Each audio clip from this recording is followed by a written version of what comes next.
Let's get started with part 2 of factoring. First topic in this video is going to be factoring by grouping. Usually when we do factoring by grouping, we have some type of algebraic expression that has more than 3 terms. Usually, we see it in this class, it's going to be something with 4 terms. 4-termed algebraic expression. And we are going to factor this by grouping. So what we mean by grouping is that we are going to look at the first 2 terms together, get the last 2 terms together, and all we're doing here is we are factoring out the greatest common factor in each one of these groups.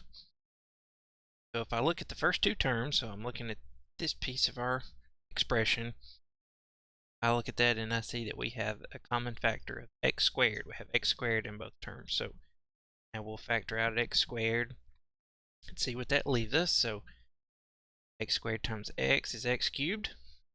Squared times negative 8 give us negative 8x squared.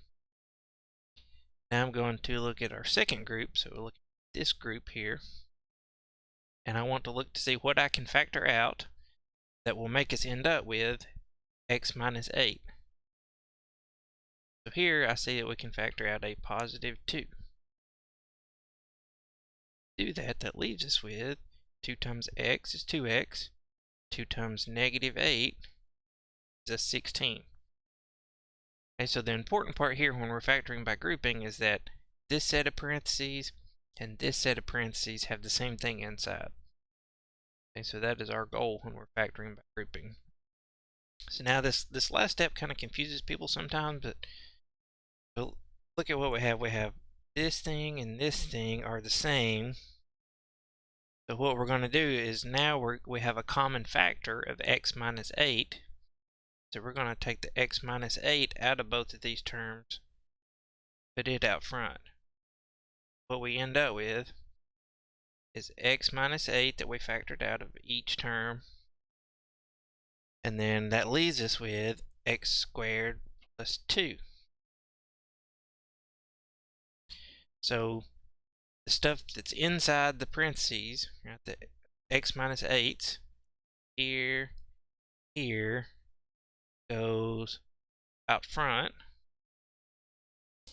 and then the stuff that's left, not inside the parentheses, goes together here.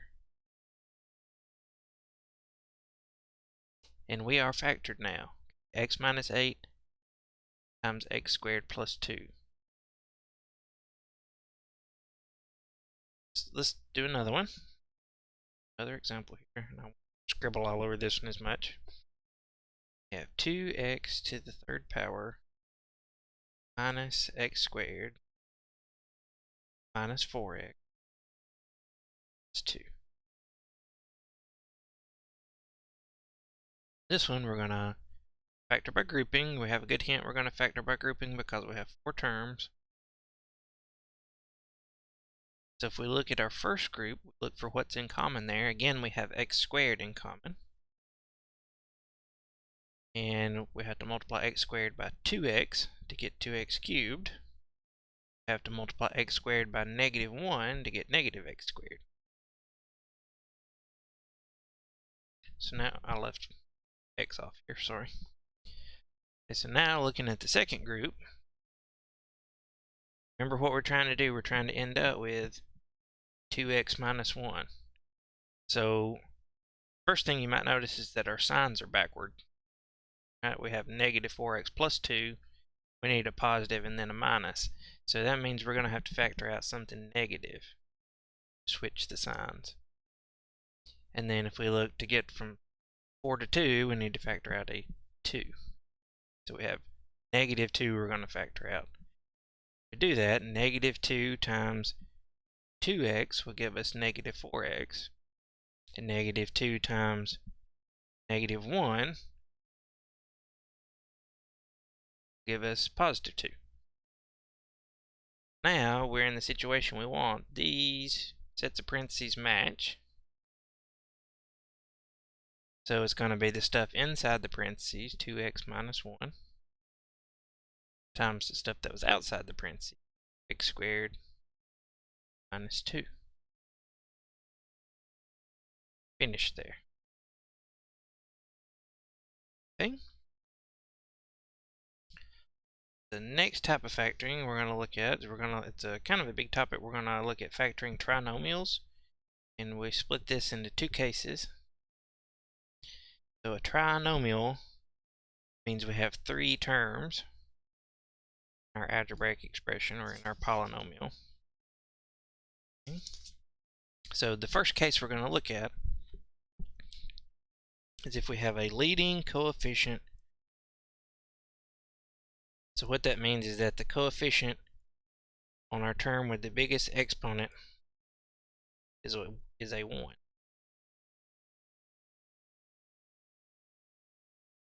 Write our 1 like that, so it's clear what we're talking about here. So what does one of these look like? Well, okay, so maybe we have x squared plus 6x plus 5. So here, the coefficient on x squared is a 1. So we have a leading coefficient of 1 talking about. So in this case, okay, what we need in order to factor this thing is we want factors of this term, factors of the constant.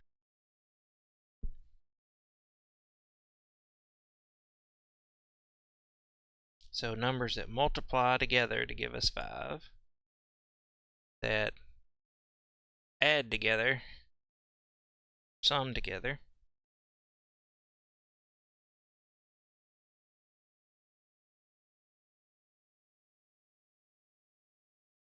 plus 6x. So finding these factors that add the way we want them to is the trickiest part of factoring these trinomials. So practice, they'll get easier. Sometimes it takes a little while to find these factors, and that's okay. So what I'm going to do is I'm going to come over to the side, and I know that factors of 5. Okay, so I'm going to make a list. What are my factors of 5? Well, there are not too many. We've got 1, we've got 5, and then we think about the signs here. So if we do positive 1, positive 5, that will give us 6. So that's what we want, is the middle term, 6. Okay. So that means we can write down our two sets of parentheses. So if we look at this first term, x squared, that's going to go these two spots, the things that give us x squared. So what times what gives us x squared? That's x times x. And then we have found our numbers from over here. 1 and the 5, we said that we needed positive 1, positive 5.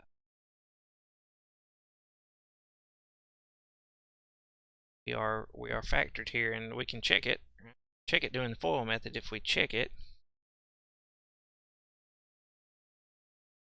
x times x is x squared. X times 5 is 5x. Times x is x. Times 5 is 5. X squared plus 6x is 5. So yeah, this checks out. So our factored form of this trinomial.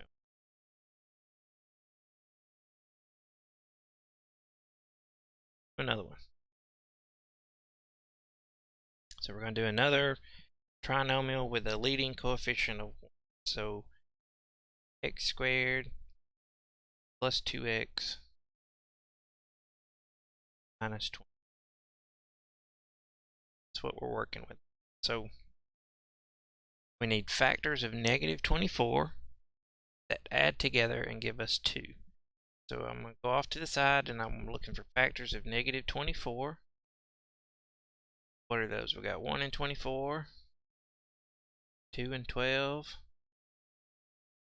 3 and 8, 4 and 6, 5 times nothing works. And you know you've got them all when you wrap back around and start counting back down here. 5 doesn't work, but then 6 does. 6 times 4, 8 times 3, 12 times 2. And I know our list is complete there. So, thing to note here is that here we have a negative sign. So we need to end up with a negative 24. Okay. And also, need to, when we add them together, need to end up with a positive 2. Okay, so when we multiply, we got to get a negative. Add, we have to get a positive 2. So how can you get a negative when you multiply? Well, one of the numbers needs to be negative. Because if both are negative, you get a positive. If both are positive, you get a positive. So one of our factors needs to be negative. So you can just check. Maybe you see it already, but you can just check. If we do negative 1 and 24, that's 23. If we do 1 and negative 24, that's negative 23. So that one's not going to work. 2 and 12, if you check those don't work. What about 3 and 8? Well, if we do negative 3 and 8, that's positive 5. Still doesn't work.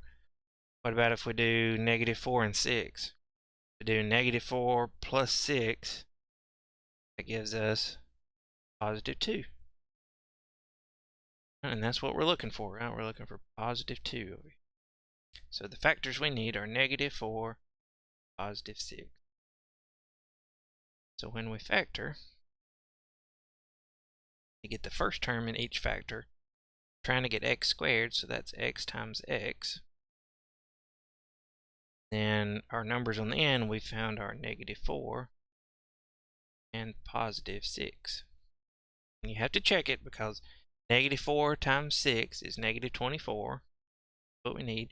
And negative 4 plus 6 is positive 2. So that's what we need. If we check with the FOIL method, then we get x squared plus 6x minus 4x minus 24 is x squared plus 2x minus 20. That's what we started with. So yeah, this thing checks out. These are our factors. Okay. All right. So one other case we need to talk about here. Video is a little bit longer than some so far, but what about if we are factoring a trinomial with a leading coefficient that is not a 1? So the number with our x squared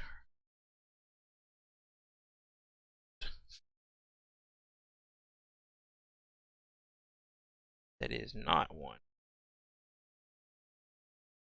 So what would that look like? So we have something like 2x squared minus x is 3. What we're talking about here is our leading coefficient now is not a 1. This one has a leading coefficient of 2. So there are a lot of different ways to think about these, and I'm going to link some other videos along with this one in Canvas, so you watch some other videos too. But if you learn these in high school, then you might have learned them a different way, but the way I want to show you is by using something we've already talked about, factoring. There are a bunch of different ways you can do these, so if you have a different technique that you like better, that's fine. Make sure you get the right answer.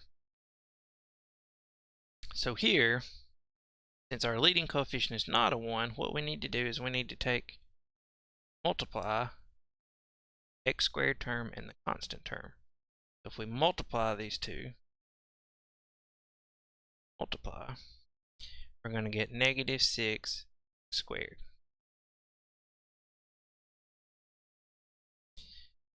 This negative 6x squared is what we're going to use off to the side. So negative 6. And we're going to look for factors of negative 6x squared that give us the coefficient of our middle term, which here is negative 1. So we want factors of negative 6x squared. So we've got x, 6x, give us 6. We've got 2x, 3x. That's all. And then we need one of the factors to be negative. So what if we check this one too? negative x and 6x, that gives us 5x. That's not going to work. If we do x and negative 6x, that gives us negative 5x, so that's not going to work. What about if we do negative 2x and 3x? That's going to give us positive x, 1x, so we're close, we just need to switch the sign. So how about 2x minus 3x? That's going to give us negative x, so that's what we want.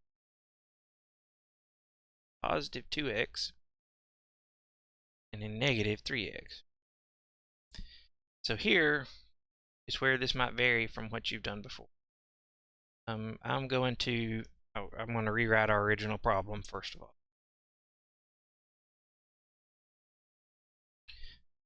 And what I'm going to do is I'm going to take this middle term, negative x,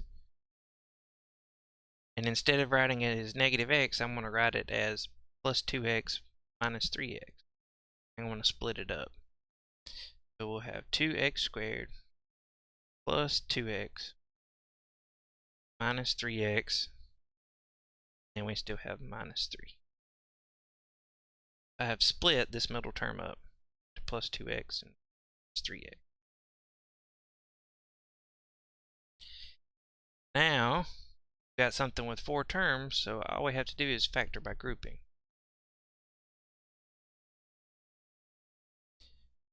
First group, we have 2x in common. 2x times x gives us 2x squared.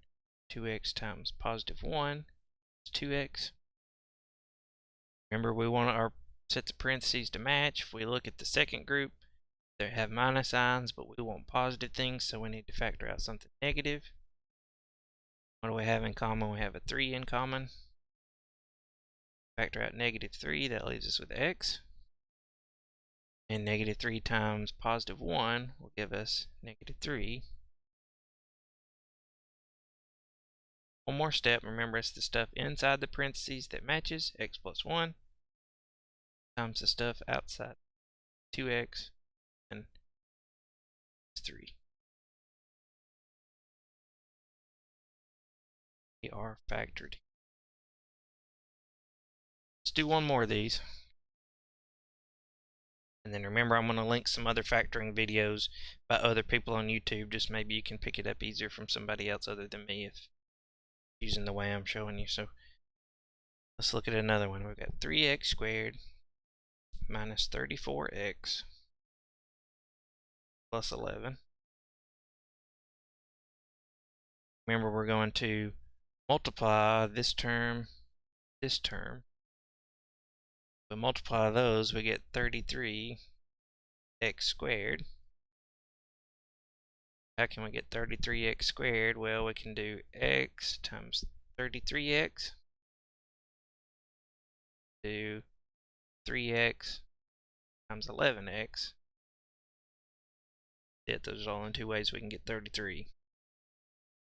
Remember, we're trying to get negative 34x. So if we add our factors together, maybe you look at the first one, x plus 33x would be positive 34x. We need a negative. How can we do that? Well, remember, 2 negatives, when we multiply, make a positive. So negative x times negative 33x would give us positive 33x squared.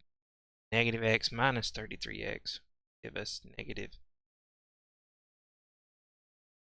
So these are our factors, negative x, negative 33x, that we're going to use to rewrite our middle term. We're going to split our middle term up, so 3x squared minus x minus 33x plus 11. Then we factor by grouping.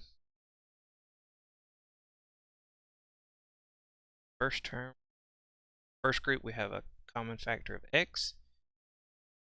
Factor that out, that leaves us with 3, 1. We look at our second group, you can see that our signs are backwards. We have negative then positive. We want positive then negative, so we need to factor out something negative. And the number we have in common is 11. Factor out negative 11. This with 3x minus 1. Then it's stuff that matches in the parentheses, 3x minus 1, times the stuff left over outside the parentheses, x minus 11. Factored here. That's everything you need for the rest of the factoring section. And I will post a couple of other videos about factoring trinomials just so you got some extra examples.